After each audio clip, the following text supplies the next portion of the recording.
आज के स्पीता पहचान क्लासेस में हम जानेंगे किसलय भाग 3 class 10th NRB Bihar board, जो हमारा उर्दू के बच्चों का होता है और मेन हिंदी में यह कक्षा 8 की यानी क्लास 8 की प्रमुख पुस्तिका है। तो दोनों संदर्भ में आपको 8 के बच्चे चाहे वह NRB के 10 के बच्चे हो, दोनों इससे लाभान्वित हो सकते हैं। आज हम जानेंगे पाठ 20 झांसी की रानी, जो कि एक कविता के रूप में है, जो सुभद्रा कुमारी चौहान की प्रमुख कविता है। तो आज के इस क्लास में हम जानेंगे कवित्री परिचय, कविता परिचय, उसके बाद अंत में प्रश्न अभ्यास। तो चलिए स्टार्ट करते हैं आपका आज का नया पाठ। तो ये किसलय भाग 3 देख लीजिए, ये आपकी पाठ्य पुस्तिका है, इसी के बारे में आज हम जानेंगे। सर्वप्रथम कवित्री परिचय से सुभद्रा कुमारी चौहान आधुनिक काल की हिंदी की राष्ट्रवाद धारा की सुप्रसिद्ध कवित्री एवं लेखिका हैं। इनका जन्म 16 अगस्त 1904 गांव निहालपुर, इलाहाबाद, उत्तर प्रदेश के निकट हुआ और इनके पिता का नाम रामनाथ सिंह था, जो शिक्षा के क्षेत्र में बहुत शिक्षा के बहुत प्रेमी थे। इसीलिए इन्होंने सुभद्रा कुमारी चौहान जी को भी बहुत आगे तक पढ़ाई करने का मौका दिया। उस जमाने में भी इनकी माता धीराज कुंवरी, पति ठाकुर लक्ष्मण सिंह चौहान, और क्या कहते हैं, दोनों पति पत्नी ने जितनी भी राष्ट्रधारा की जो आंदोलन थे उसमें प्रमुखता से भाग लिया। दोनों कांग्रेस के मुख्य सदस्य थे और जिन्होंने गांधीवाद का बहुत प्रचार प्रसार किया, जो कि उस समय की मांग थी। इनकी प्रमुख रचनाएं, इन्होंने लगभग 88 कविताएं एवं 46 कहानियां लिखी। इनकी सारी कविताएं त्रिधारा एवं मुकुल में संग्रहित है और इनकी कहानियां बिखरे मोती, सीधे साधे चित्र, उन्मादनी आदि क्या कहते हैं कहानी संग्रह में संकलित हैं। इनकी जो कुछ कविताएं हैं जो आज भी बहुत पसंद की जाती है, आज भी बहुत प्रासंगिक है और बहुत ही लोकप्रियता को प्राप्त किए हैं, जिनमें झांसी की रानी, यह कदम का पेड़ और वीरों का कैसा हो बसंत प्रमुख है। तो ये इनका परिचय रहा आपका पूरी तरह से। चलिए अब कविता की पंक्तियों के माध्यम से हम इसका परिचय जानें। और यहाँ पर देखिए सार रूप में आपके पाठ में ऊपर ये लिखा हुआ है कि 1857 की क्रांति भारतीय स्वाधीनता संग्राम का अविस्मरणीय अध्याय है। ब्रितानी हुकूमत से विद्रोह का विस्तार समाज के हर तबके तक हुआ। सुभद्रा कुमारी चौहान की यह कविता झांसी की रानी के जीवन वृत्त, संघर्ष और विद्रोह से हमारा ओजपूर्ण साक्षात्कार कराती है। आम भारतीयों की जबान पर बसी यह कविता प्रथम स्वतंत्रता संग्राम की याद दिलाती है और इन्होंने भी बहुत सारे स्वतंत्रता संग्राम के बहुत सारे आंदोलनों में भाग लिया और महादेवी वर्मा इनसे जूनियर थी और उनकी एक प्रमुख सखी के रूप में जानी जाती हैं और इन्होंने गांधीवाद का बहुत प्रचार किया। उस समय महात्मा गांधी राष्ट्रीय धारा के प्रमुख नायक थे और इन्होंने इनका बहुत समर्थन किया सुभद्रा कुमारी चौहान जी ने, और जो ओज उनके अंदर दिखता था वह उनकी कविताओं में भी नज़र आता है। तो चलिए कविता की पंक्तियों के माध्यम से हम देखें, जिसमें इन्होंने झांसी की रानी लक्ष्मीबाई का वर्णन किया है। सिंहासन हिल उठे, राजवंशों ने भ्रुकुटी तानी थी, बूढ़े भारत में भी आई फिर से नई जवानी थी, गुमी हुई आज़ादी की कीमत सबने पहचानी थी, दूर फिरंगी को करने की सबके मन में ठानी थी। यहाँ पर जो 1857 का विद्रोह का एकदम ओजस्वी रूप इनकी पंक्तियों से पता चलता है और इस कविता ने उस समय में तो राष्ट्रवाद की भावना में उत्साहवर्धन किया ही था। एक ओज, एक वीरता का प्रतीक यह कविता है ही।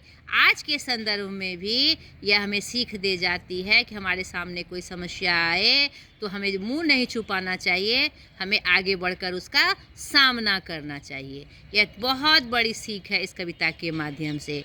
तो यह सीधे साधे अर्थ में कविता लिखी गई है। सिंह और आधुनिक कविता की यह विशेषता है कि अपनी भावनाओं को बहुत सुंदर तरीके से वर्णित करना, जो विषय वस्तु होती है उसका बहुत अच्छा से मतलब क्या कहते वर्णित करना, नहीं बताना। तो वह कह रहा है सिंहासन हिल उठे थे, नहीं राजवंशों ने भ्रुकुटी तान ली थी। जितने भी राजवंशी थे वह क्या कहते अंग्रेज के खिलाफ खड़े हो गए थे। बूढ़े भारत में भी आई फिर से नई जवानी थी। बूढ़ा भारत क्यों कहा गया इसको? क्योंकि बहुत सालों से गुलामी की जंजीरों में जकड़ते हुए इसकी जो हालत हो गई थी एकदम जीर्ण शीर्ण हो गई थी। जैसे एक बूढ़े की हालत होती है जिसमें ताकत ना बची हो, कमज़ोर हो जाए, जीर्ण शीर्ण व्यवस्था, उसी तरह भारत की हो गई थी। इसीलिए उन्हें बूढ़े संबोधित किया गया, बूढ़ा संबोधित किया गया है। लगता था कि फिर से जवानी आ गई है।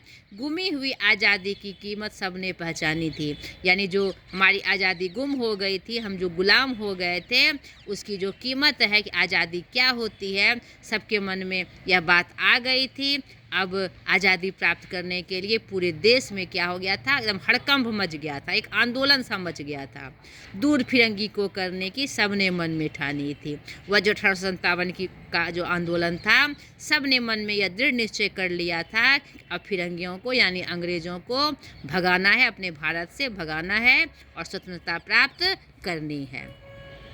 चमक उठी सन 57 में वह तलवार पुरानी थी, बुंदेले हर बोलों के मुँह हमने सुनी कहानी थी। खूब लड़ी मर्दानी वह तो झांसी वाली रानी थी। यहाँ पर झांसी रानी का स्पष्ट वर्णन करते हुए कवित्री कह रही है कि सन 57 में वह तलवार पुरानी चमक उठी थी, यानी बुंदेल खंड में के हर बोलों के मुँह से, यानी हर एक के बोल से हमने यह कहानी सुनी है कि वह जो मर्दानी थी, मर्द की तरह वह झांसी की रानी एकदम मर्द बनकर अंग्रेज़ों की सेना के साथ लड़ी थी। उसी का पूरा विवरण इस कविता में आपको दिखेगा। अब उनका पूरा परिचय। कानपुर के नाना की मुँह बोली बहन छबीली थी, लक्ष्मीबाई नाम पिता का वह संतान अकेली थी। नाना के संग पढ़ती थी वह, नाना के संग खेली थी, बरछी ढाल कृपान कटारी उसकी यही सहेली थी। नहीं, उनकी जो कानपुर के नाना की एक मुँह बोली बहन थी छबीली, और क्या कहते हैं लक्ष्मीबाई उनका नाम था। वह पिता की अकेली संतान थी और वह नाना के संग ही पढ़ती थी और नाना के संग ही खेलती थी। उनके जो नाना थे वो क्या कहते हैं वो हर युद्ध में एकदम पारंगत थे और क्या कहते हैं इसीलिए उनके साथ खेलना उन्हें पसंद होता था, उनके साथ समय बिताना उन्हें पसंद होता था। और वह खेल में बरछी का तैयारी करना, बरछी सीखना, ढाल चलाना, नहीं कृपान कटारी चलाना उनका प्रमुख शौक था। इसीलिए उसे सहेली के रूप में यहाँ पर कवित्री बता रही हैं कि बरछी ढाल कृपान कटारी उसकी यही सहेली थी। वीर शिवाजी की गाथाएं उसको याद जबानी थी, बुंदेले हर बोलों के मुँह हमने सुनी कहानी थी। खूब लड़ी मर्दानी वह तो झांसी वाली रानी थी। और जो उन्होंने उसको जो वीर शिवाजी की गाथाएं यानी जितने भी क्या कहते हैं युद्ध से संबंधित गीत थे या बड़े बड़े जो आंदोलन हुए और उसके जो वीर थे उसकी गाथाएं, उसकी कहानियाँ उसे बहुत पसंद थी। तो उनके ज़माने में वीर शिवाजी की जो गाथा या कथा थी बहुत प्रसिद्ध थी और वह उसे बहुत पसंद करती थी। इसीलिए उसे जुबानी उसे वह याद थी, वह गाकर उनका गुणगान किया करती थी, उनकी गाथाओं का गुणगान किया करती थी। और वही शब्द फिर दोहराया गया, बुंदेलो हर बोलों के मुँह हमने सुनी कहानी थी, खूब लड़ी मर्दानी वह तो झांसी वाली रानी थी। लक्ष्मी थी या दुर्गा थी वह स्वयं वीरता की अवतार, देख मराठे पुलकित होते उसकी तलवारों के वार। नकली युद्ध व्यू की रचना और खेलना खूब शिकार, नया घेरना दुर्ग तोड़ना थे उसके प्रिय खिलवाड़। नहीं, अब क्या कहते हैं उसके बारे उनके व्यक्तित्व के बारे में, लक्ष्मीबाई के व्यक्तित्व के बारे में बताया जा रहा है कि वह लक्ष्मी थी या दुर्गा थी। कोई नहीं जानता कि वह उसका दोनों रूप अनुपम था। वह लक्ष्मी मतलब वैभवशाली तो थी ही और रूप में वह दुर्गा सी दिखती थी। लगता था वह वीरता की अवतार थी और मराठा साम्राज्य से थी, मराठी साम्राज्य से थी। इसलिए शिवाजी की गाथाएँ उनके लिए ज़्यादा प्रसिद्ध थी, उनको याद थी। और मराठे उसके तलवारों के वार को देखकर पुलकित होते थे। पुलकित होना मतलब खुश होते थे। नकली युद्ध करना यानी खेल में भी उसे क्या पसंद था, नकली युद्ध की तैयारी करते हुए बाल कृपाण कटारी से लड़ना। व्यू की रचना करना, यानी युद्ध में व्यू रचकर कैसे कैसे दुश्मनों को हराया जाता है, वह व्यू की रचना करती थी। और शिकार खेलना उन्हें बहुत पसंद था।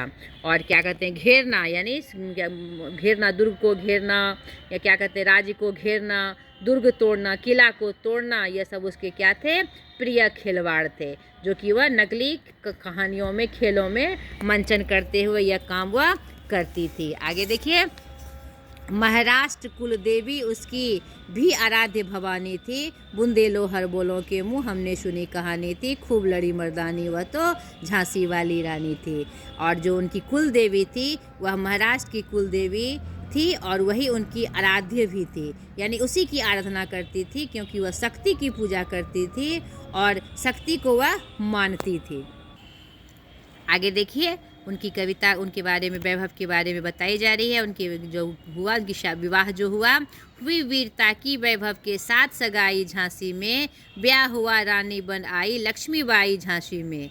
राजमहल में बजी बधाई खुशियाँ आछाई झांसी में, सुमट बुंदेलों की वृंदावली सी वह आई झांसी में। यहाँ पर उनकी शादी की चर्चा हो रही है कि शादी कर कर वह कहाँ हुई, झांसी में उनकी सगाई हुई, वहीं पर ब्याह होकर रानी लक्ष्मीबाई के रूप में वह झांसी में आई। पूरे राजमहल में खुशियाँ थी और पूरा गीत संगीत वाद्य बज रहे थे, खुशी का माहौल था। चित्रा ने अर्जुन को पाया, शिव से मिली भवानी थी।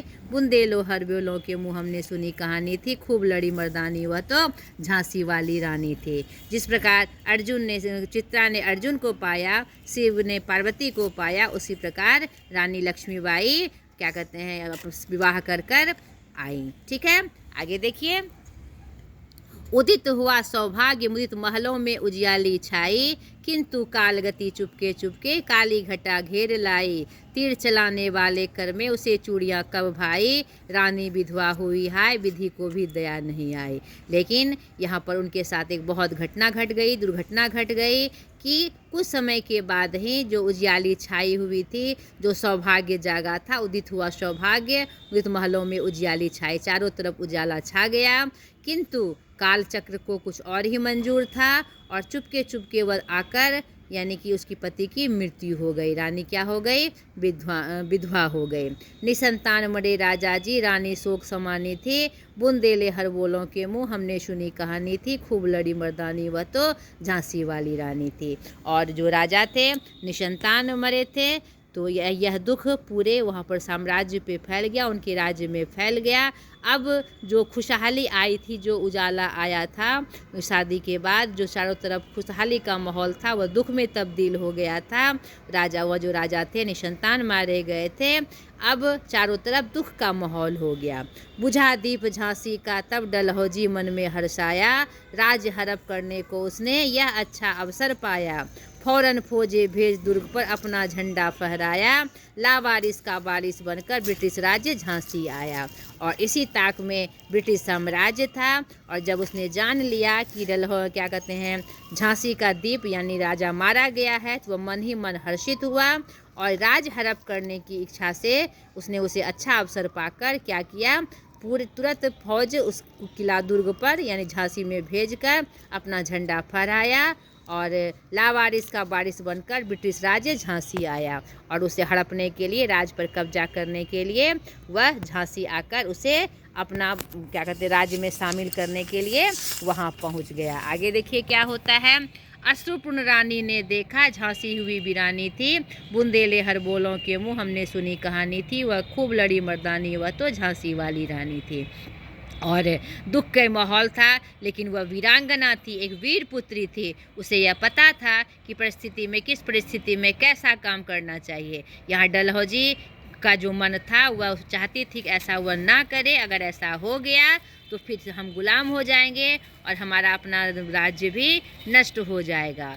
तो अश्रुपूर्ण नज़रों से रानी ने सबका अवलोकन किया। छिनी राजधानी दिल्ली की, लिया लखनऊ बातों बात, कैद पेशवा था बिठुर में, हुआ नागपुर पर भी घात। उदयपुर तंजौर सतारा, कर्नाटक की कौन बिसात, जबकि सिंध पंजाब ब्रह्म पर अभी हुआ था वज्रनिपात। और धीरे धीरे डलहौजी ने अपने पैर बढ़ाने शुरू कर दिए और अपना झंडा सब जगह लहराया और उधर के सारे क्षेत्रों पर उन्होंने धीरे धीरे अपना कब्जा कर लिया। राजधानी दिल्ली की राजधानी भी छीन ली, लखनऊ भी अपने राज्य में शामिल कर लिया। कैद पेशवा जो थे वहाँ के राजा महाराज पेशवा कहलाते थे, उसे भी उन्होंने क्या किया, कैद कर लिया बिठूर में। और नागपुर पर भी घात लगा कर बैठ गए, यानी पूरे महाराष्ट्र और बड़े बड़े उसके सामने वाले अगल बगल के क्षेत्रों को उन्होंने अपने कब्जे में ले लिया। उदयपुर, तंजौर, सतारा, कर्नाटक सबको उन्होंने क्या किया, अपने कब्जे में ले लिया। सिंध, पंजाब, ब्रह्म पर भी वज्रपात हुआ और अंग्रेजों ने उस पर कब्जा कर लिया। बंगाल, मद्रास आदि की भी तो यही कहानी थी और बंगाल मद्रास पर भी अंग्रेज का अधिकार होते चला गया। बुंदेलो बोलो उसी बात को दोहराया गया है। आगे देखिए, इनकी गाथा छोड़ चले हम झांसी के मैदानों में, जहां खड़ी है लक्ष्मीबाई मर्द बनी मर्दानों में। लेफ्टिनेंट वाकर आ पहुंचा, आगे बढ़ा जवानों में, रानी ने तलवार खींच ली, हुआ द्वंद आसमानों में। अब लक्ष्मीबाई यहाँ पर कवित्री हमें क्या कहते हैं, लक्ष्मीबाई के गांव में जो ले जाना चाहते हैं, झांसी ले जाना चाहती हैं और उनका जो रूप वहाँ पर दिखता है उसके बारे में वह बता रही हैं। उसी क्रम में कह रही हैं कि चलो यहाँ की बातें छोड़कर अब तुम्हें मैं झांसी ले चलती हूँ, वहाँ पर क्या हो रहा है। वहाँ लक्ष्मीबाई अपना सारा दुख दर्द भूलकर मर्द बनकर मर्दानों की तरह युद्ध भूमि में खड़ी है। लेफ्टिनेंट वाकर आ पहुँचा, अंग्रेज देश का जो लेफ्टिनेंट था, और आगे बढ़कर जवानों में वह लड़ने के लिए तैयार हुआ। रानी ने तलवार खींच ली और उन दोनों में बहुत द्वंद्व युद्ध हुआ, बहुत भयंकर युद्ध हुआ। जख्मी होकर वाकर भागा, उसे अजब हैरानी थी, बुंदेले हर बोलों के मुँह, इसी बात को दोहराया गया है। और उनकी में इतनी वीरता थी कि वाकर वहाँ से उनके युद्ध कौशल को देखकर वहाँ से भाग खड़ा हुआ और उसे बहुत हैरानी हुई, यह कौन सा योद्धा है जिसे मैं जीत नहीं पाया। आगे देखिए, रानी बढ़ी कालपी आई, कर 100 मील निरंतर पार, घोड़ा थक कर गिरा भूमि पर, गया स्वर्ग तत्काल सिधार। यमुना तट पर अंग्रेजों ने फिर खाई रानी से हार, विजयी रानी आगे चल दी, किया ग्वालियर पर अधिकार। और रानी एकदम कालपी बन गई थी, यानी काल का रूप उन्होंने धर लिया था, जैसे यमराज की दूत बनकर वह आई थी और 100 मील निरंतर पार कर वह युद्ध भूमि में आगे बढ़ती जा रही थी। और अंग्रेज ने जहाँ जहाँ पर कब्जा किया था वहाँ उसको ध्वस्त करते हुए अपना झंडा फहराते हुए आगे बढ़ रही थी। 100 मील चलने के कारण घोड़ा थक कर गिर गया, भूमि पर गिर गया और वह मर गया, स्वर्ग गया तत्काल मतलब मर गया हुआ। यमुना तट पर दिल्ली के आसपास, ग्वालियर के आसपास अंग्रेजों ने फिर हार खाई रानी लक्ष्मीबाई से और विजयी होकर रानी आगे चलती गई, अपना वीरता दिखाते हुए आगे बढ़ते चली गई और ग्वालियर पर भी अपना अधिकार कर लिया। आगे देखिए, बड़ी कविता है लेकिन बहुत ही ओजस्वी और वीरता से भरी हुई। इस अवसर अपने शब्दों में याद पढ़िएगा और इसे याद भी कर लीजिएगा। अंग्रेजों के मित्र सिंधिया ने छोड़ी राजधानी थी, बुंदेले हर बोलों के मुँह हमने सुनी कहानी थी। अंग्रेजों के जो मित्र सिंधिया थे उसने राजधानी को छोड़ दिया और उस पर रानी लक्ष्मीबाई का आधिपत्य हो गया। आगे देखिए, विजय मिली पर अंग्रेजों की फिर सेना घिर आई थी। उन्हें वहाँ पर विजय मिल गई, राजधानी में विजय मिल गई दिल्ली में, लेकिन फिर से अंग्रेजों ने छल कर फिर से एक बड़ी सेना से उनको घेर लिया। अब के जनरल स्मिथ सम्मुख था, उस समय जनरल स्मिथ अंग्रेज का जो एक अफसर था वो उनके सामने आया। उसने मुंह की खाई थी, कान्हा और मुंद्रा सखियाँ रानी के संग आई थी, युद्ध क्षेत्र में उन दोनों ने भारी मार मचाई थी। यहाँ पर जनरल स्मिथ को भी हार देखनी पड़ी और लक्ष्मीबाई की एक प्रमुख सहेली थी, 2 प्रमुख सहेली थी, कान्हा और मुंद्रा, जिसने युद्ध क्षेत्र में रानी लक्ष्मीबाई के जैसे ही वीरता दिखाई थी और खूब मार काट किया था अंग्रेजों के विरुद्ध। पर पीछे हीरोज आ गया, हाय घिरी अब रानी थी, लेकिन इसी पीछे में छल करते हुए हीरोज अंग्रेज का एक अफसर आ गया और रानी को घेर लिया। तो भी रानी मार काट कर चलती बनी सैन्य के पार। फिर भी रानी ने हार नहीं मानी और मार काट करते हुए सैन्य के पार जाने लगी। अब उसकी सेना को पार करते हुए आगे बढ़ने लगी। किंतु सामने नाला आया था यह संकट विषम अपार। लेकिन दुर्भाग्यवश सामने नाला आ गया और यह उनके लिए संकट का कारण हो गया। घोड़ा अड़ा, नया घोड़ा था। नया घोड़ा था क्योंकि पुराना घोड़ा उनका मारा गया था 100 मील चलने के कारण। घोड़ा अड़ गया, नाला को पार नहीं कर पाया। इतने में आ गए सवार, इतने में पीछे से अंग्रेज के सवार आ गए। रानी एक शत्रु बहु तेरे, होने लगे वार पर वार। रानी उस समय अकेली पड़ गई और छल से चारों तरफ अंग्रेजों ने उसे घेर कर बहुत सारे शत्रुओं ने एक साथ उन पर वार करना शुरू कर दिया। घायल होकर गिरी सिंहनी, उसे वीरगति पानी थी। बुंदेले हर बोलों के मुँह, हमने सुनी कहानी थी। खूब लड़ी मर्दानी, वह तो झांसी वाली रानी थी। वह अंततः क्या कहते हैं, छल में पड़कर वह वीरगति को प्राप्त हुई, मृत्यु को प्राप्त हुई, लेकिन पूरी वीरता के साथ। और इस वीरता को पूरा देश आज भी याद करता है। यानी उससे हमें यह प्रेरणा मिलती है कि हमारे सामने संकट आ जाए तो हमें भागना नहीं है, हमारी मौत आ जाए तब तक हमें उसका सामना करना चाहिए। हम वीर गति से मरे नहीं, अगर मरना ही होगा तो वीर गति से मरे, मुंह छुपाकर भागे नहीं। यहाँ पर ये प्रेरणा देती हैं और ये वीर के रूप में लक्ष्मीबाई वीरता के साथ वीरगति को प्राप्त होती हैं। रानी गई सिधार चिता, अब उसकी दिव्य सवारी थी। मिला तेज से तेज, तेज की वह सच्ची अधिकारी थी। और रानी की क्या कहते हैं, स्वर्ग को सिधार गई और चिता ही उनकी अब दिव्य सवारी थी। ऐसा प्रतीत हो रहा था कि उस चिता में आग से आग यानी तेज से तेज मिल गया और वह तेज की सच्ची अधिकारी थी, क्योंकि उसने जो भूमिका निभाई युद्ध क्षेत्र में अपने राज्य में एक बहू बनकर, इतने बड़े दुख की घड़ी में भी, तो यह अपने आप में क्या थी, एक बहुत बड़ी बात थी। अभी उम्र कुल 23 की थी, मनुज नहीं अवतारी थी। मात्र 23 साल की उम्र में, भरी जवानी में उन्होंने युद्ध को स्वीकार किया, लेकिन गुलामी स्वीकार नहीं की। वह मनुष्य नहीं थी, वह अवतारी थी, यानी भगवान का वह अवतार बनकर आई थी और हमें प्रेरित करने आई थी। हमको जीवित करने आई वह वन स्वतंत्रता नारी थी। जैसे कि हमें जीवित करने आई हो कि मैं इस उम्र में और इतने दुख में अगर देश को आज़ादी दिलाने के लिए लड़ सकती हूँ, स्वतंत्रता दिलाने के लिए लड़ सकती हूँ नारी होकर, तो तुम किससे कम हो। नहीं, एक जागृति जगाने वह इस रूप में हमारे सामने आई थी और निश्चित रूप से वह मनुष्य नहीं थी, भगवान का कोई अवतार थी।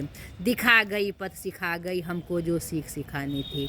और उसने एक बहुत ही सुंदर सीख हमें दिखाई और हमें वह रास्ता दिखाया कि हमें गुलाम नहीं रहना है, हमें किसी की गुलामी कर कर जिंदा नहीं रहना चाहिए। स्वतंत्रता एक मोती है जिसे सबको प्राप्त करना चाहिए, ताकि हम खुलकर सांस ले, हमारे आने वाली पीढ़ी खुलकर खुली हवा में सांस ले। उसने ये रास्ता दिखाया।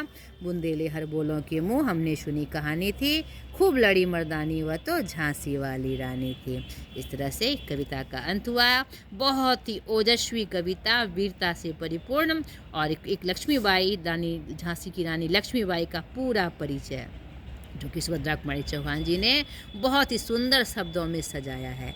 नहीं, कविता को पढ़ने से लगता है कि युद्ध के क्षेत्र का जो मतलब दृश्य सामने प्रकट हो जाता है, आँखों के सब सामने नाचने लगता है। यही उनकी सुभद्रा कुमारी की भाषा की ताकत थी कि जो विषय वस्तु पर वह कविता या कहानी लिखती थी, लगता था कि सामने वह दृश्य सामने आ गया है उनके, मतलब ऐसे शब्दों और वाक्यों का वह प्रयोग करती थी। बहुत ही सुंदर। अब चलिए प्रश्न अभ्यास में हम देख लें कि कौन सी बात इसमें आई है। छोटा सा प्रश्न अभ्यास है। पाठ से, बूढ़े भारत में भी आई फिर से नई जवानी थी। उपयुक्त पंक्ति में भारत को बूढ़ा कहा गया क्योंकि भारत गुलाम था, भारत में एकता नहीं थी, भारत का इतिहास प्राचीन है, भारत की दशा शिथिल और जर्जर हो चुकी थी। जैसे एक बूढ़े की होती है, उसी तरह भारत की दशा क्या हो गई थी, शिथिल और जर्जर हो गई थी। तो घ नंबर यह बिल्कुल सही है। दूसरा देखिए, लक्ष्मीबाई का बचपन किस प्रकार के खेलों में बीता था। तो यहाँ पर हमने कविता की पंक्तियों में देखा कि लक्ष्मीबाई का बचपन कैसे खेलों में बीता था। तोड़ना नहीं, क्या कहते हैं, बरछी ढाल कृपाण कटारी उसकी यही सहेली थी। और उनका बचपन नकली युद्ध, व्यू की रचना और खेलना खूब शिकार और दुर्ग राज्य को घेरना, दुर्ग तोड़ना, यह सब उसके क्या थे, प्रिय खिलवाड़ थे। तो यहाँ पर आपको शब्दों में, वाक्यों में प्रयोग करके इसका वर्णन आपको करना है। तीसरा, हुई वीरता की वैभव के साथ सगाई झांसी में। उपयुक्त पंक्ति में वीरता और वैभव का संकेत किस किस की ओर संकेत है। यहाँ पर यह पंक्ति उनके शादी के समय की आई है, यानी पूरी वीरता के साथ वह वीरता की परिचायक थी और क्या कहते हैं, झांसी में जहाँ उनकी शादी हुई पूरे वैभवता के साथ, संपन्नता के साथ शादी हुई वीरता की वैभव के साथ सगाई झांसी में का कहने का तात्पर्य है उस वह जो वीर लक्ष्मी, वीरता की प्रतीक जो लक्ष्मीबाई थी, पूरे धूमधाम से उनकी सगाई झांसी में हुई। ठीक है, पाठ से आगे, इस कविता के आधार पर कालपी युद्ध का वर्णन अपने शब्दों में करिए। यानी यहाँ जो कालपी युद्ध हुआ लक्ष्मीबाई और अंग्रेज अफसर के साथ, उसका वर्णन अपने शब्दों में आपको करना है। कविता में जो हमने भावार्थ बताया उसी के आधार पर आपको करना है। दूसरा, भाव स्पष्ट कीजिए। गुमी हुई आज़ादी की कीमत सबने पहचानी थी। प्रस्तुत पंक्ति हमारे पाठ्य पुस्तक किसलय भाग 3 क्या कहते हैं पाठ 20 रानी लक्ष्मीबाई से ली गई है और जिसमें रानी लक्ष्मीबाई के बारे में पूरा वर्णन किया हुआ है। 1857 की जो क्रांति हुई उसका वर्णन किया गया है। उसी क्रम में यह पंक्ति आई है कि गुमी हुई आज़ादी की कीमत सबने पहचानी थी। यानी कि अब स्वतंत्रता हुआ, जो प्रथम स्वतंत्रता आंदोलन के समय सबके मन में यह बात आ गई थी कि यह गुलामी अच्छी नहीं है, अब हमें आज़ाद होना चाहिए और आज़ादी का क्या रूप है, आज़ादी से हमें क्या अधिकार प्राप्त होंगे, यह सबने पहचान लिया था।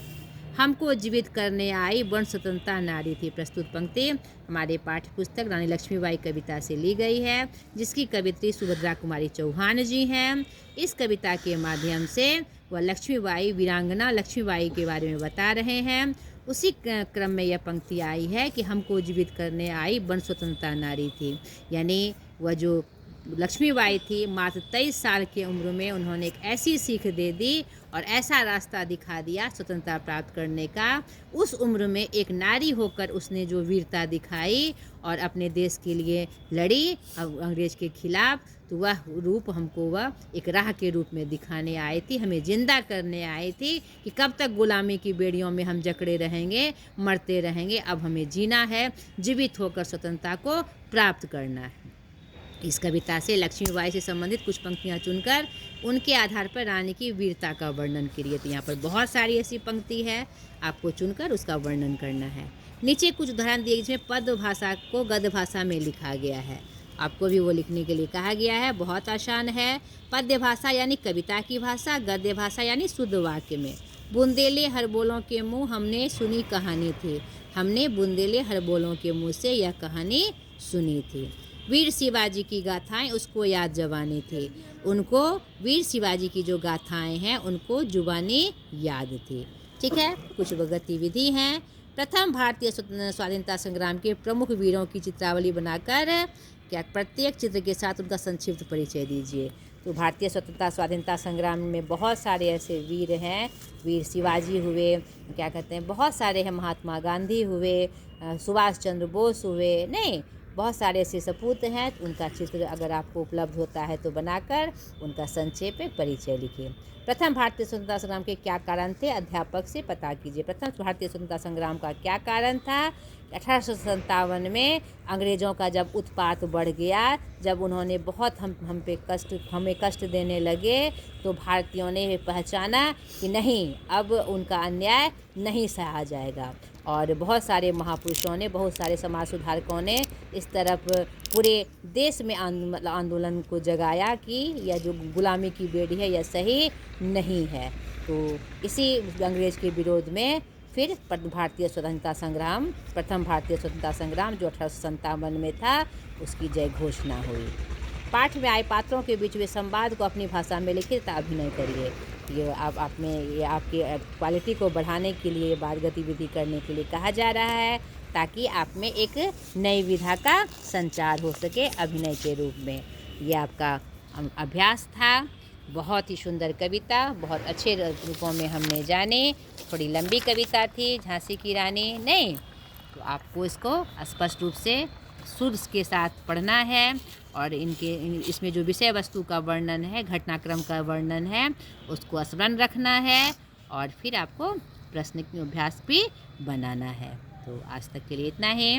अगली क्लास में फिर एक नए वीडियो के साथ मैं हाजिर हो जाऊंगी और पुनः आपसे यह रिक्वेस्ट करती हूँ कि मेरे चैनल को सब्सक्राइब कराएं, शेयर करें अपने मित्रों के साथ और भी अपने संबंधियों के साथ, ताकि मेरी बातें और भी आप जैसे बच्चों तक पहुंच सके और मुझे सपोर्ट मिल सके और मेरा उत्साह बढ़े और भी आपका अच्छा वीडियो लाने के लिए।